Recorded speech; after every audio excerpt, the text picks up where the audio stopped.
시청자 여러분 안녕하십니까? 사회 각 분야에서 자신의 역량을 발휘하면서 발전을 이끌어가고 있는 인물들을 만나서 진솔한 이야기를 나눠보는 휴먼 스토리 사람과 사람의 오태근입니다. 성공이라는 열매를 얻기까지 흘린 주인공들의 지난 땀방울을 되새겨보고 그들의 일상을 통해서 인간적인 모습도 함께 들여다보는 휴먼 스토리 사람과 사람. 오늘 그 세 번째 이야기의 주인공은 문화유산의 진정한 가치를 규명하고 바르게 지켜내기 위해 노력하고 있는 분이죠. 우리 문화재청의 문화재정책국의 엄승용 국장입니다. 안녕하세요. 안녕하세요. 예. 바쁘신 걸로 알고 있는데 이렇게 자리에 또 귀한 시간 내주셔서 고맙습니다. 별 말씀을요. 우리가 일반적으로 이제 문화재청 하면은 이제 뭐 이름은 많이 들어봤지만 그것이 또 어떠한 일을 또 하는 곳인지 또 아니면 국장님이 가지고 계신 그 정책국에서는 어떤 일을 하는 건지 우리 좀 그거에 대해서 좀 말씀을 한번 부탁드리겠습니다. 최근에 저희 문화재청에서 하는 일들이 상당히 넓어졌어요. 외연이 넓어졌다고 볼 수가 있는데요. 이제 무령왕릉이라든가 성주사지와 같은 유적지 보존도 하고, 그리고 한산모시자기와 같은 무형의 문화재도 이제 보호로 하고, 그리고 뭐 독도라든가 외연도 상록수림과 같은 이제 자연유산 보존도 합니다. 뭐 물고기도 보호하고 독수리도 보호하고 뭐 여러 가지를 하는데, 어느 중앙부처나 다 정책국이라는 부서가 있어요. 네. 뭐냐면 정책적 어떤 방향성이라든가 중장기 계획을 수립해서 조직의 역량을 강화하는 그런 일들을 하는데, 저희 문화재청 정책국에서는 5개의 과가 있습니다. 그 중에서 이제 중요한 것을 소개해드리면은, 아까 말씀드린 대로 무형문화유산을 보존하는 무형문화재과도 있고, 그리고 저희 충청도에 이제 공주부여와 같은 고도 보존 특별법에 의한 고도를 조성하는 그런 기능도 있고요. 그리고 이제 건설공사 하다 보면 이제 발굴조사를 하는데 상당히 큰 민원들이 많이 생기고 있습니다. 그러한 발굴조사 업무도 하는 게 있고, 또 숭례문 화재와 같은 그런 참사가 다시는 재발하지 않도록 문화재 안전에 관한 업무를 하는 과도 있습니다. 네. 우리가 일반적으로 알기는 이제 기본적으로 무형문화재라든지 유형문화재 같은 건 좀 알았지만, 아까 말씀하신 뭐 독수리라든지 독도 이런 것까지 이제 굉장히 외연이 넓어졌다는 말씀처럼 광범위한 것 같습니다. 그렇습니다. 우리 국장님께서 문화재청에 지금 근무하신 지 한 어느 정도 되셨고, 또 업무를 시작하신 뭐 특별한 계기 같은 게 있으십니까? 제가 문화재청에서 본격적으로 근무한 것은 2003년 5월부터니까 지금 뭐 8년째 되고 있습니다. 문화재청에 오게 된 계기는 제가 지난 99년 청와대 근무를 하다가 아무래도 공부를 좀 해야겠다. 그래서 이제 유학을 가기로 하고 이제 청와대를 나왔는데, 청와대에 적을 두고 유학을 나갈 수 없게 돼 있어요. 그래서 이제 일반 행정부처 어디에 적을 투여하는데, 제가 그 전에 있던 문화체육관광부나 공보처는 그 당시 이제 IMF 어떤 와중 속에 이제 군미 정부 들어서 대규모 이제 정부 조직 구조 조정을 했거든요. 그러다 보니까 이 대기 인원들이 상당히 많아요. 근데 이제 문화재청이 그래서 좀 여유가 있어서 일단 적만 걸어놓고 가자 해서 문화재청이 왔는데, 그 뒤에 와서 근무를 하다 보니까 너무 업무들이 매력적이고 의미가 있어서 그냥 여기서 그냥 8년째 열심히 일하고 있습니다. 네, 그러시군요. 대학에서 전공이 영어라는 걸로 제가 지금 알고 있습니다. 근데 영어를 전공하신 분들이 좀 특히 아까 말씀하신 것처럼 문화재청의 근무가 이제 매력적이다 그러셨는데, 이런 문화재청에서 근무하시면서 우리 국장이 갖고 계신 어떤 목표라든지 이런 게 또 따로 있으십니까? 저는 이제 대학교에서 영어 전공이지만 이제 행정학 복수 전공을 했었고요. 그리고 이제 제가 이제 사회과학 쪽으로 이제 공부를 이제 고시 준비하면서 많이 해왔고, 그리고 특히 이제 여러 가지 이제 사회 과학 중에서 갈등 관리라든가 이제 그런 데 이제 관심이 많았어요. 근데 이제 문화재청에 와서 근무를 하다 보니까 문화재의 어떤 인문학적 가치를 그냥 문화재로서 보존하는 것까지는 누구든지 뭐 쉽게 말을 할 수가 있는데, 그런 문화재를 보존하다 보면은 사회적 비용이 상당히 많이 염출이 돼요. 뭐 사유재산권이 이제 침해받는다거나 또는 건설공사 같은 것을 못하게 됨으로써 여러 가지 이제 금융비용, 개발자 입장에서 금융비용이 발생하는 그런 사회의 어떤 갈등들을 조정을 하는 것이 이렇게 민족문화유산을 보존하는 상당히 중요한 어떤 프로세스다, 절차다 생각을 하고, 제가 그쪽 분야에 있어서 열심히 새로운 제도 개혁도 하고 일을 하고 있습니다. 네. 그러니까 지금 말씀하신 것처럼 문화재청의 그 일들이 굉장히 광범위한데 또 특히 가장 중요한 정책국에서 일을 하시면서 예, 예. 우리 한국의 이제 문화재 여러 가지 정책을 좀 이제 구상하시는데 예, 예. 분명하게 그 목표가 좀 뚜렷하신 것 같습니다. 여러 가지로. 예, 예. 근데 그 우리가 아까 말씀하셨듯이 우리 문화재청에 근무하시기 전에 청와대에서도 근무하셨다고 그러는데 예. 그 이전엔 다른 어떤 그 부처나 이런 데서 또 근무하신 게 예, 있으십니까? 제가 많이 옮겨 다니면서 일을 한 편이에요. 왜냐면은 제가 이제 사무관 시작하면서 아주 이런 식의 뉴욕의 유엔 대표부 근무를 시작했어요. 1991년에 남북한이 동시에 유엔 가입되면서 한반도에 국한됐던 남북한 대립이 이제 유엔 무대로 옮겨졌으니까 이제 홍보전을 좀 아주 적극적으로 해야 한다. 그래서 가장 빠릿빠릿한 젊은 친구를 하나 보내라고 이제 그 당시 이제 외무부 장관이 이제 그렇게 했는데 저희 공보처에서 저를 이제 보내서 거기서 일을 하고 그리고 이제 공보처에 복귀해서 있다가 이제 96년부터 이제 청와대에 들어가서 했는데 청와대 내에서는 처음에 이제 외교안보 수석실에 있다가 그다음에 정무수석실 그러다 이제 정권 교체되면서 쫓겨서 이제 행정부로 왔다가 다시 국민정부에서 청와대에 또 들어오라고 해서 들어가서 그때는 이제 홍보 파트에서 일을 했습니다. 네. 그러니까 정말 지금 말씀하신 것처럼 여러 가지 부처에서도 근무를 하시고 또 유엔에서도 또 공부를 하시고 굉장히 그러니까 문화재를 보는 수준이 이제 단순한 게 아니라 글로벌적하게 좀 생각을 하시는 것 같은 것이 그런 여러 군데서 이제 근무를 하신 그 경력 때문에 그러신 것 같습니다. 근데 아까 말씀하신 것 중에 보니까 사유재산권이라든지 이런 것들이 있다고 말씀하셨어요. 저는 이제 처음 저도 알았지만, 근데 그런 복잡한 그런 문제들과 이런 걸 하시는데, 지금 근무를 하시면서 좀 가장 좀 어렵고 힘들다고 하는 부분이 있다면 어떤 것이 있을까요? 예, 어려운 점들이 많이 있죠. 그런 어려운 점들이 많기 때문에 제가 이제 문화재 행정이 매력적이다라고 이제 생각을 하는데요. 어떤 문화재 어떤 인문학적 가치 판단은 문화재위원들이 합니다. 이제 교수님들이라든가 이제 그분들이 하는데 그 다음부터가 문제거든요. 왜냐하면은 아까 말씀드렸듯이 문화재 보존에 따른 사회적 비용을 어떻게 최소화하느냐, 그리고 개인에게 미치는 사유재산권 피해를 얼마나 줄이느냐, 이제 그것이 관건인데 그러기 위해서는 어떤 발상의 전환도 필요하고요. 이제 그런 부분에서 제가 좀 할 일이 많다라고 생각을 하고 또 하나 어려운 점은 대립된 가치들이 있습니다. 이렇게도 맞고 저렇게도 맞고 뭐 예를 들어서 이런 겁니다. 저희들이 일제 강점기 때 지어진 건축물을 문화재로 보존을 하거든요. 또 인민군 막사라든가 노동당 당사와 같은 그런 것도 지금 문화재로 등록을 해서 보존을 하고 있어요. 근데 그런 걸 할 때 또 다른 의견 가진 분들은 수치스러운 그런 역사를 어떻게 보존하느냐, 국가기관이 이제 그런 얘기를 하는데 지금 아우슈비츠와 같은 어떤 역사적인 수치 그런 것들도 문화재로서 보존하고 있고 일본의 원폭돔도 보존하는 식으로 아픈 역사도 그 인류 문화의 하는 큰 틀에서 보존돼야 한다. 저도 그렇게 생각을 하고 있고 그런데 다른 의견 가진 분들을 설득하는 데 상당히 힘이 듭니다. 아무래도 그렇겠네요. 저희들 우리 가까운 공주에도 이제 뭐 동학 전적지 같은 것이 있지만은 또 그분들한테 피해를 당했던 분들은 또 그것이 왜 문화재로 돼야 되느냐는 이야기를 저도 예전에 들은 적이 있거든요. 그렇습니다. 그러니까 아마 그런 갈등들이 있는 부분들이 사실 정책을 결정하는 데서는 참 어려움이 있는 걸로 저도 생각이 됩니다. 올해가 문화재청이 이제 설립된 지가 아마 50주년이 됐다고 제가 이야기를 들었습니다. 그렇습니다. 여러 가지 다양한 행사들도 있고 또 계획도 있고 그러실 텐데 그중에 좀 대표적인 거 있다면 어떤 것이 있을까요? 지금 그러지 않아도 다음 주에 이제 그 문제에 대해서 여러 가지 사업들 한 30-40개 정도 됩니다. 그런 것들을 기자회견을 통해서 발표를 하는데 제가 중점적으로 하는 부분은 예를 들어서 50년 역사를 되돌아보는 것만 가지고는 안 되죠. 그걸 비판적으로 그걸 분석을 해서 잘못된 것을 고쳐서 새로운 50년을 아주 생산적으로 제도를 고쳐서 준비를 해야 하는데 그런 50년 역사를 집대성하는 일을 지금 하고 있고 근데 이렇게 말씀을 드릴 수가 있어요.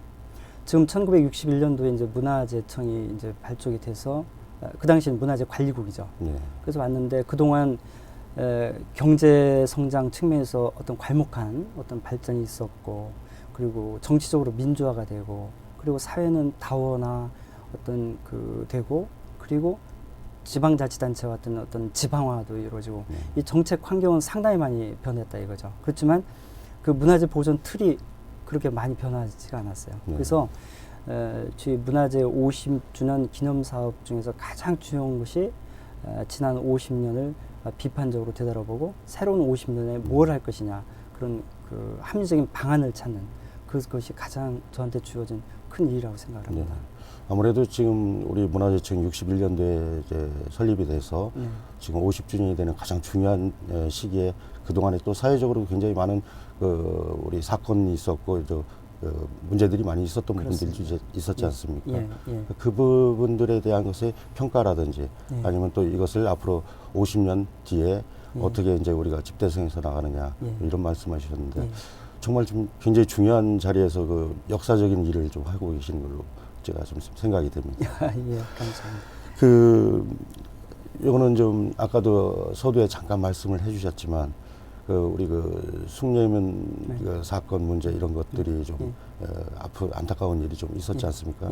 근데 이제 저도 그때 그 방송에서 우리 국장님이 그럴 때마다 좀 나오셔가지고 또 슬기롭게 말씀도 해주시는 걸 좀 봤는데 아무래도 좀 힘들죠. 그런 방송에 좀 출연하시게 되면 아마 국민들이. 근데 그런 그 위기나 아니면 또 그런 그 상황들을 어떻게 좀 국장님은 좀 슬기롭게 좀 헤쳐나가시는지. 사실 제가 문화재청에서 이제 직원들이 하는 그 얘기가 위기 상황에 항상 그 가운데 이렇게 있는 일이 뭐 숭례문 화재로부터 또 서울시와 이제 태평홀이라고 하는 그 어떤 구청사를 이제 훼손함에 따라서 상당히 대립적인 상황에도 가고 뭐 여러 가지 이제 조직이 어떤 여러 가지 이제 논란이 쌓이는 그런 상황에서 제가 업무를 담당을 했는데 저는 그 소통을 가장 중요시합니다. 소통은 일방적이어서는 안 되고 또 그것이 하향적이어서도 안 되죠.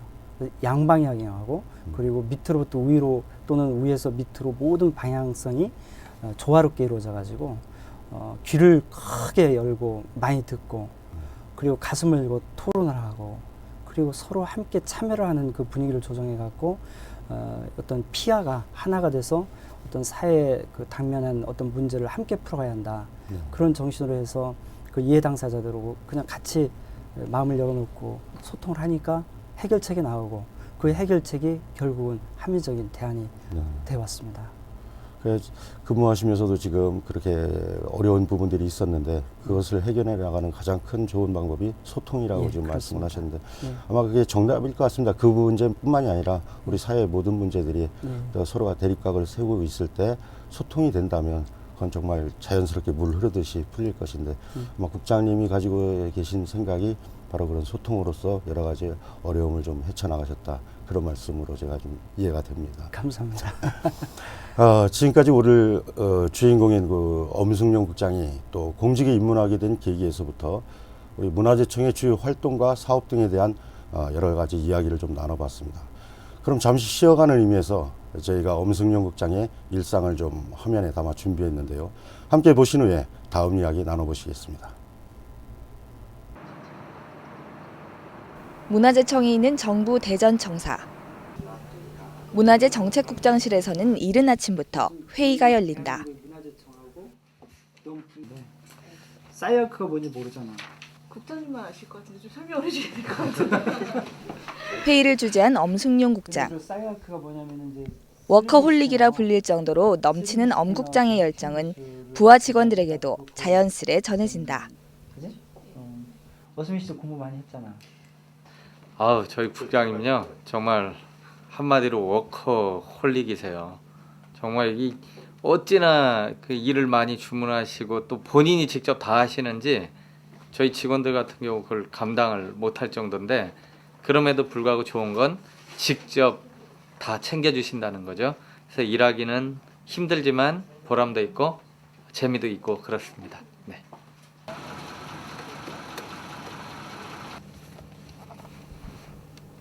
청사에서의 업무를 마친 엄승용 국장. 어느새 서울에서 열리는 회의에 참석하기 위해 차에 올랐다.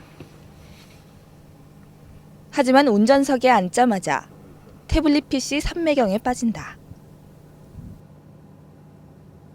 즐긴다기보다 이제 활용을 좀 적극적으로 하죠.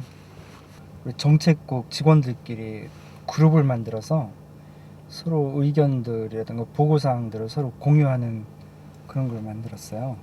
근데 거기에 좀 몇 개 읽고 의견을 좀 달라고 그래서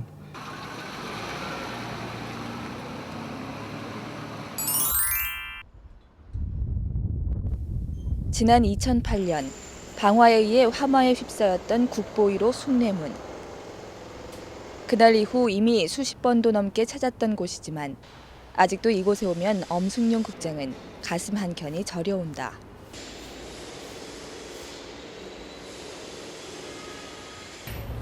예, 안녕하세요. 예, 안녕하세요. 정책국장입니다. 방식도 진짜 전통 방식이고. 전통 방식을 총동원해 이루어지고 있는 숭례문 복원 사업 현장. 이제 엄 국장은 그날의 상처가 오히려 문화유산 보호에 대한 경각심을 일깨우는 약이 됐다고 여기며 숭례문 복원이 잘 마무리되길 기대하고 있다. 아, 그래?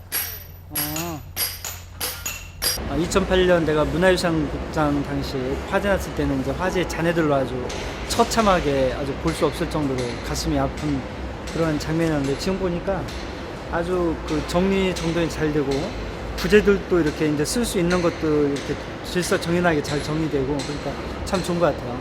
그래서 내년 그 하반기에는 그 2008년 화재 날 당시보다 더 멋진 모습으로 다시 이제 국민들한테 이제 국보 1호로서 다가갈 수 있다는 생각이 드니까 상당히 기뻐요.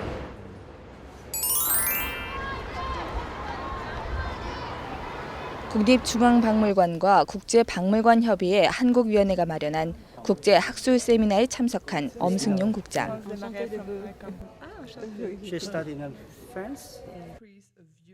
이번 세미나는 문화유산의 보호와 국제적 공조를 주제로 각종 재난재해와 사회 정치적 소요 속에 문화유산 유물의 피해를 최소화하고 효과적으로 대처하기 위한 논의가 이루어지는 자리다. 직접 발표에 나선 엄승용 국장은 숭례문 화재 이후 국내 문화재 방제 시스템 강화를 통한 위기관리 현황을 설명하고 예방적 관리 강화의 중요성을 강조했다. 일이 일어났을 때 과연 방제 부분에서 자신 있느냐, 그 부분에서 우리가 비판적으로 한번 리뷰를 반성을 해봐야 한다는 그런 생각이 있고요. And I could read on a panel that 영국 유학을 통해 박사 학위까지 얻은 엄 국장은 유창한 영어 실력을 자랑한다. 그래서 우리나라에서는 아직 미개척 분야인 문화재 방제 부분의 정책을 세우는데 외국의 선진 사례를 적극 참고하는 등 보다 넓은 시야를 반영할 수 있다. In the year of the 2004, I proposed a very important plan to the UNESCO about the safeguarding of the intangible cultural heritage, so that they succeed in the form of 엄승용 국장은 이번 학술 세미나를 비롯해 소중한 인류의 자산인 문화유산을 지키기 위한 범세계적 노력을 통해 어떤 경우에도 문화유산들이 훼손되지 않고 지켜져 나가길 바란다.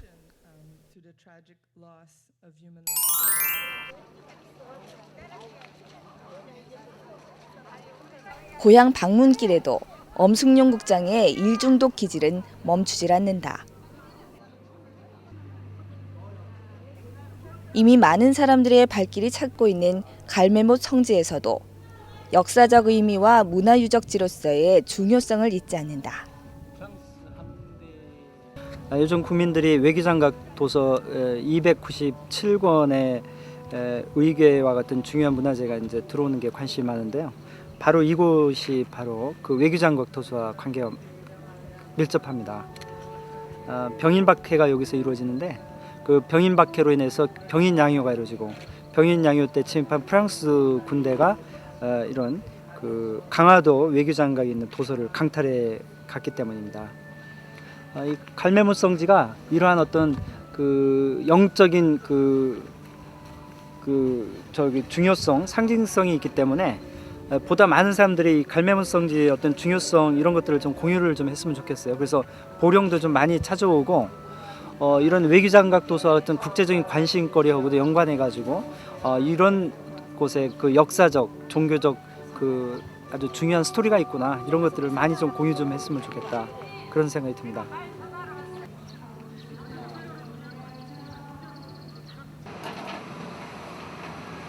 엄승용 국장이 공사가 진행되고 있는 것을 바라보며 한참을 떠날 줄 모른다.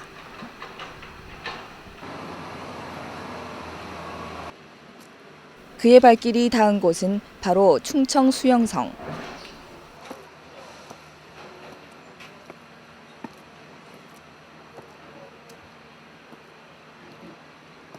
여기가 지금 어디죠? 여기가 충청 수영성입니다. 원래 이제 오천성이라고 그랬었는데 작년에 국가지정 사적으로 이렇게 승격 지정돼가지고 지금 이제 사적으로 좀 돼 있어요. 이제 충청 수영성 하면 이제 쉽게 말하면 조선시대의 해군 사령부 여기서 이제 수군들이 주둔해가지고 이 지역을 방어를 하던 곳인데.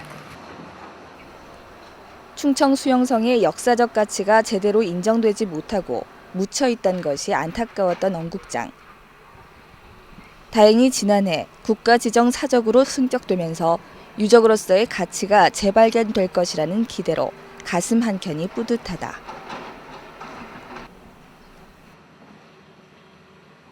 제 그 고향 보령에 있는 또 유적지에 이런 중요한 가치 있는 그 문화자원이 있다는 것은 상당히 이제 긍지각하고 자랑할 만한 일이죠. 저 개인적으로도 굉장히 영광이고 또 우리 그 제가 문화유청 정책국장으로서도 보람 있는 일이라고 저는 생각을 합니다. 이런 거 다 이렇게 찢어져가지고. 그동안 제대로 관리되지 못해 훼손된 유적의 모습을 보면서 엄 국장은 자신이 더 열심히 일에 빠져야 하는 이유를 가슴속에 새겨본다.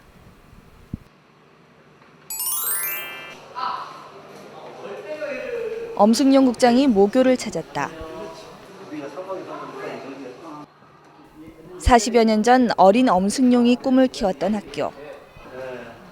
어느새 50대 중반, 중년의 모습이지만 교실로 들어선 순간 선생님의 가르침과 친구들의 우정이 가득했던 그 시절로 돌아간 듯 흐뭇해진다. 이거 뭐 40년 넘은 것 같아요. 그 무서워하던 그리고 존경하던 선생님이 이렇게 앞에 쓰니까 앉으니까 옛날 생각이 뭐 이렇게 생생하게 떠오릅니다. 엄승용 국장을 통해서 이렇게 정년을 넘겨 이미 오래전 교단을 떠났지만 훌륭하게 성장해 중요한 나란 일을 하고 있는 제자의 모습을 보며 엄 국장의 은사는 새삼 보람을 느낀다. 제자가 그 잘된 모습을 봐야 뭔가 보람을 느끼게 되는데 오늘 그런 보람을 함께 느낍니다. 아주 즐거운 그런 값진 시간으로 해서 고맙습니다. 그 배려도 할 줄 알고 친구들 간에 좀 봉사도 하고 그러면서 앞장서고 참 공부도 잘하고 참 그런 친구 참 좋은 친구였었어요.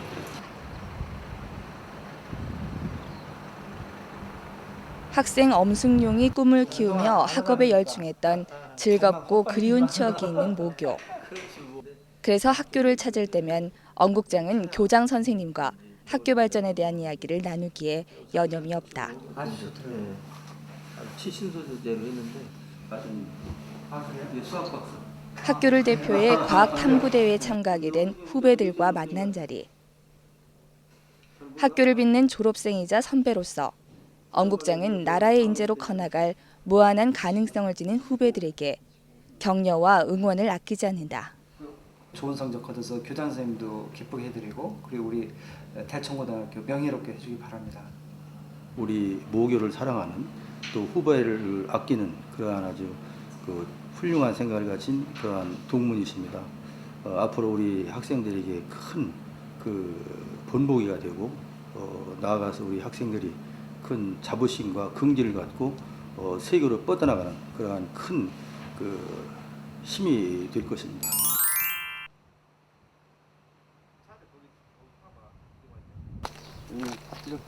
비까지 내리는 궂은 날씨에 엄승용 국장이 우산까지 받쳐들고 노신사와 담소 나누기에 여념이 없다. 올라가는 징검다리만. 저 지금도 저 다리입니다. 노신사는 바로 엄 국장의 초등학교 은사이자 장인어른이다. 초등학교 동창이기도 한 아내와 담임 선생님이셨던 장인어른. 참 오래되고 각별한 인연이다.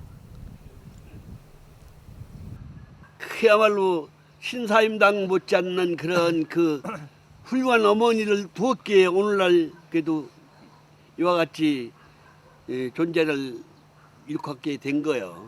무슨 약주나 약준 뭐지? 이제는 추억이 된 어린 시절. 그 시절의 희미한 기억과 추억만으로도 열심히 살아가는 힘을 주는 것이 바로 고향이다. 엄승용 국장은 그런 힘의 원천이 되는 고향이 발전하길 바라며 더 많은 노력을 기울이고 싶다.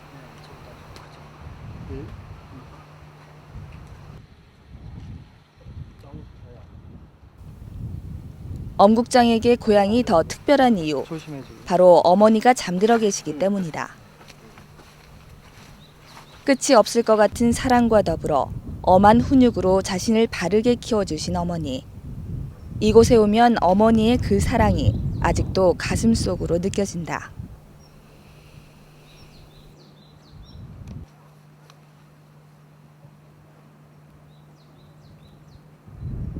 우리 어머니 이제 살아계실 때도 경치 좋은데 여행 가는 거 좋아하시고 꽃 심는 거 좋아하시고 뭐 깔끔하게 이렇게 정리정돈은 뭐 좋아하시는데 딱 여기가 그런 식으로 잘 경관이 조성이 되고 꽃들도 많고 참 좋은 것 같아요.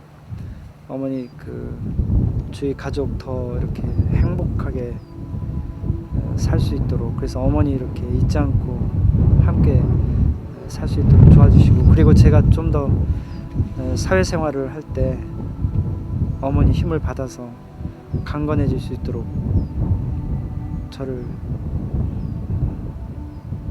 저에게 힘을 주세요.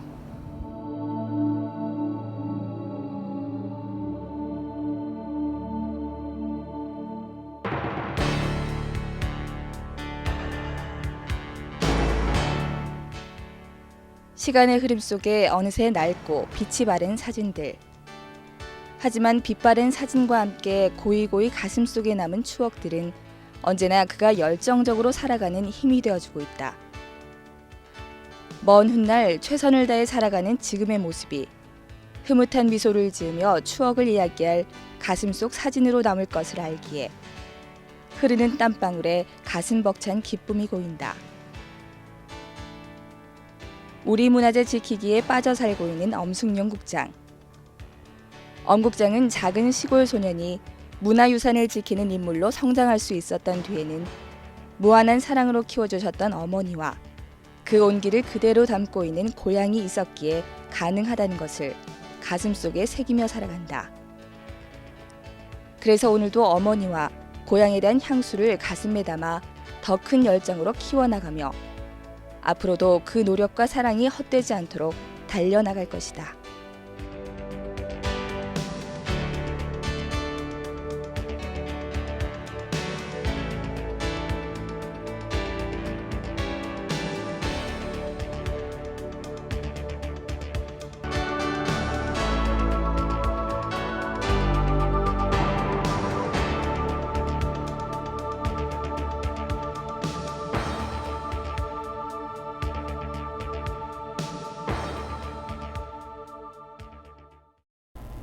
네, 화면 함께 잘 봤습니다. 그 함께 일하는 직원분들께서도 이 워커홀리라고 이렇게 표현할 정도로 업무에 대해서 굉장히 열정적이신 것 같고요. 또 화면을 통해서 보니까 그 어머니를 그리는 어떤 지극한 마음이나 또 고향에 대한 생각 이런 게 굉장히 좋습니다. 근데 우리 국장께서는 그 바쁜 업무가 지금 많으시고 이럼에도 불구하고 그 가족은 어떤 의미가 갖고 있는지 국장님께 가족은 어떤 의미를 가지고 있는지 한번 말씀해 주시죠. 가족은 저한테 힘의 원천이죠, 한마디로. 2000년부터 사실은 이산 가족이 시작이 됐어요. 그때 제가 이제 영국 유학길에 오르는데 제 집사람이 그 직장 문제를 해가지고 같이 그 영국에 가지 못하고 제가 당시 아이들 3명을 데리고 가서 제가 키우면서 거기서 제가 박사과정 공부를 했는데 방학 때만 이제 우리 안스 사람이 이제 영국에 와서 한 달 정도 지내다 다시 또 한국으로 들어오고 그러는데 제가 이제 2003년 5월 달에 이제 문화재청에 오면서 저는 이제 대전에서 근무를 하니까 이제 주말 부부가 된 거죠. 그래서 사실은 제가 골프를 안 치는 이유가 뭐 일단 그 금전적인 문제도 있지만 이렇게 주말만이라도 가족이랑 그냥 같이 보내야겠다. 그래가지고 이제 가족은 그야말로 저한테 힘의 원천이고 또 제가 또 뒤늦게 또 늦둥이가 하나 생겼는데 그 아주 행복합니다. 그러시군요. 이렇게 정말 그 여러 가지 일을 하시고 또 바쁘신 분들은 정말 힘이 돼주는 게 가족인 걸로 알고 있는데 그 지금 이제 아까 그 화면에서 어머니에 대한 마음, 그다음에 지금 이제 현재 같이 아이들하고 사시면서 그 아이들이 힘의 원천이라고 하셨는데 그 대개는 그 유학을 가거나 아이들 같이 데리고 가면 어머니가 데리고 가는데 반대로 우리 국장께서는 아이들을 셋을 다 데리고 그 정도로 그 아이들에 대한 열정, 가족에 대한 열정이 좀 많고 또 주말도 그렇게 함께 보내시려고 여러 가지 그런 다른 취미도 안 가지신다고 그러셨는데 아까 화면 보니까 그 고향이 보령이신 걸로 나와 있더라고요. 그 고등학교까지 보령에서 좀 나오신 걸로 알고 있는데 고향에 대한 그 남다른 어떤 생각이 좀 갖고 계신 게 있으십니까?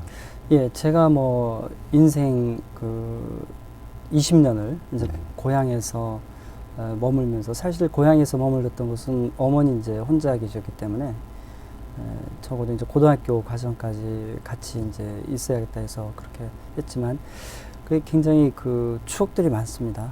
그리고 당시에는 거의 이제 석탄들 뭐 이제 많이 그랬죠. 파내갖고 아주 거기가 당시는 그게 엄청난 시커먼 먼지를 휘날리면서 아주 그냥 질주하는 그 트럭들이 무서워가지고 통학할 때 그냥 피해 다니고 그랬는데 지금 세월이 흐르니까 그것조차도 그리워지고 그렇습니다. 뭐 지금 이제 하시고 계신 일이 또 더군다나 문화재 쪽 일이시니까 아까 화면에서도 그 보령의 문화재에 대해서 굉장히 관심이 많으시고 또 말씀을 거기에 대해서 피력을 해주셨는데 우리 보령 지역의 문화재에 대한 어떤 그 국장께서 가지고 계신 생각은 또 따로 특별한 게 있습니까? 예, 있습니다. 그 지금 아까도 제가 말씀을 드렸지만 문화재가 단순하게 문화재 자체만 보존한 것이 아니라 그것이 관광자원화가 됐던 아니면 그 지역의 어떤 문화적 정체성을 보여준 중요한 문화자원이 됐던 지역 발전의 하나의 중요한 기제가 돼야 한다. 이제 그런 생각을 했는데 공주나 부여 같은 데는 문화재가 너무 많아가지고 주민들이 사유재산권 침해에 대한 그 민원이 많아요. 사실 그런 불만도 있습니다. 근데 사실 보령은 적당한 그 양의 문화재들이 있어요. 성주사지라든가 아까 화면에서 소개됐던 충청수용성이라든가 뭐 그런데 제가 문화재청에 와서 한 다음해인가 보령에 갔더니 제 아주 친한 친구들이 그 향토문화 연구 활동을 하고 있어요. 그래서 그 뒤로 사실 뭐 지금 뭐 그래서 향토 문화를 연구하시는 전문가, 선배님들 계시고 있어 제가 굉장히 존경을 하고 그분들을 만나서 그 보령의 문화유산에 대해서 얘기를 하면 아주 행복해져요. 그러면서 어떻게 하면 그런 문화재를 가지고 보령이 보다 품격 있는 어떤 지방 도시로서 발전할 것인가 뭐 그런 얘기하면 뭐 날새인 줄 모르죠. 네. 아무래도 그 고향 문화재에 대해서는 애착이 사실 좀 아무래도 물론 남다르실 수밖에 없다 이런 생각이 들고 있습니다. 유학 얘기 아까 잠깐 나오셨는데요. 제가 듣기로는 그 영국 유학에서 그 박사학위를 받으신 게 정치학 쪽이라고 좀 들었습니다. 우리 그 문화 정책과 정치학이 뭐 어떤 연관성이 좀 있습니까? 그 제 친구 하나는 뭐 정치하려고 정치학 했냐 그렇게 물어보는데 정치학은 정치를 배우는 게 아니라 사회 공동체 운영에 따른 여러 가지 현상을 학문적으로 연구하는 것이 정치학이고 그렇습니다.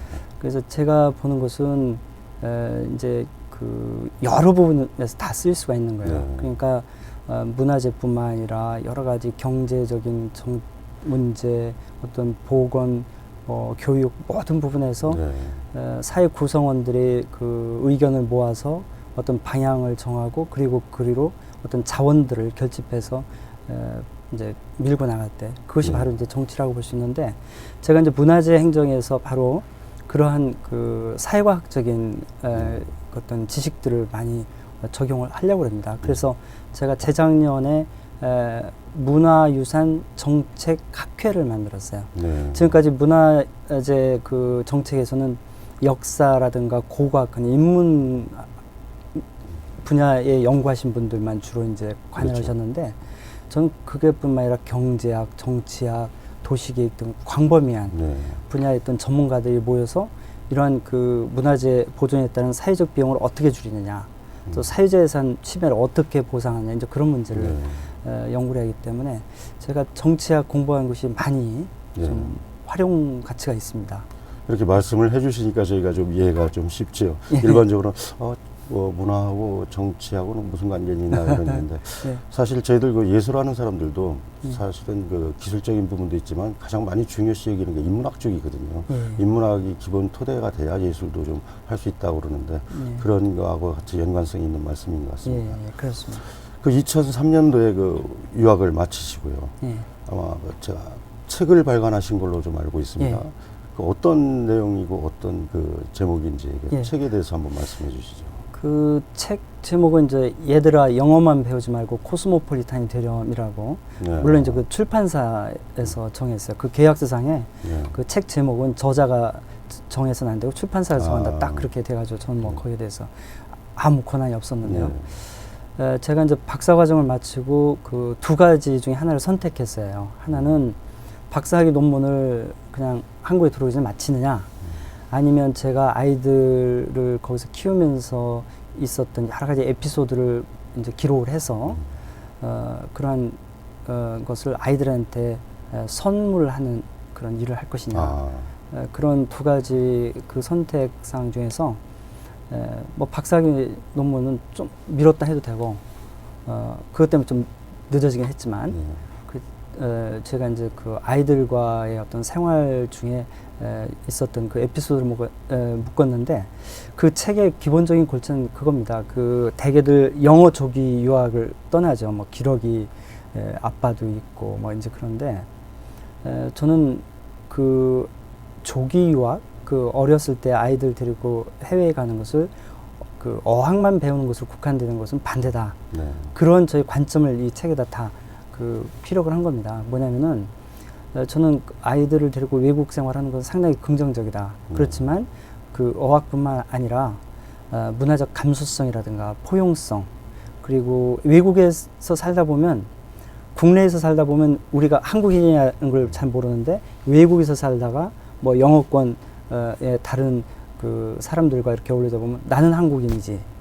그런 어떤 국가의 어떤 그 문화 정체감을 그때 인식을 하게 되거든요. 그것이 긍정적이냐 부정적이냐에 따라서 그 아이가 커나가는 과정에서 상당히 큰 영향을 미친다고 해요. 저는 그래서 이 책을 통해서 어떻게 하면 긍정적인 국가관, 문화 정체감을 심을 수 있는 것인가를 실천적인 노력, 그런 것들을 좀 소개를 하고 그랬어요. 그래서 그 제목이 좀 길지만 출판사에서 아주 적절하게 책 내용을 응축을 해서 표현을 한 것 같습니다. 이렇게 논문까지 밀어가시면서 또 아이들에게 선물 겸 또 느끼신 것을 많은 사람들에게 좀 알 수 있도록 그런 좋은 책까지 또 발견하시는 거 보면 굉장히 좀 창의적이시고 좀 독특하신 것 같아요. 말씀 들어보면요. 그 우리 그 국장께서 이제 다른 분들한테 제가 좀 이야기를 좀 들어봤습니다. 그랬더니 공무원 같지 않은 공무원이라는 그 평을 좀 했는데 오늘도 지금 말씀을 들어보니까 역시 좀 그 자리에 계신 건 공무원 쪽이신데 그 문화예술에도 조예가 깊다고 아까 직원들도 많이 하신데 본인이 가지고 있는 그 엄성령에 대해서 어떤 그 점수를 준다면 어떤 점수를 좀 주고 싶습니까? 글쎄요, 저는 이제 그 공무원 같지 않은 공무원, 그게 이제 두 가지 상반된 생각이 드는데, 공무원에 대한 부정적인 그 기준 선상에서 거기서 조금 제가 차이가 있다고 그래서 이제 약간 축혀주는 그런 의미라고 생각했는데, 제가 이제 사무관 때는 굉장히 좀 제가 튀었습니다. 뭐 이제 여러 가지 뭐 프로젝트도 이제 발굴해서 그 밀어나가고 그랬는데 그 당시는 제가 뭐 응당 들을 말을 들었다 생각했고 과장 때는 약간 좀 불쾌했어요. 아직도 내가 공무원으로서 이게 훈련이 덜 된 거 아닌가. 근데 요즘 제가 좀 이제 국장이 되고 이렇게 하니까 기분이 좋아요. 왜냐면은 나는 색깔을 잃지 않았구나. 일관된 나의 특성을 유지했구나 했는데 저는 그 문화재청에 와서 줄기차게 어떤 조직 문화를 바꾸려고 노력을 했어요. 그래서 몇 해 전에는 제가 혁신 담당관, 그러니까 그 정부 혁신 업무를 주도를 했는데 그 당시 정부 혁신 업무를 너무 이제 공격적으로 하다 보니까 약간 이제 그 반감들들, 반발들도 제가 느껴오고 했는데 저는 이 변화를 주도하는 것이 저는 그 바람직하다. 변화하지 않는 모든 것들은 퇴보한다. 그런 생각은 지금까지 가져왔고 앞으로도 그 생각은 계속 갖고 일을 하려고 합니다.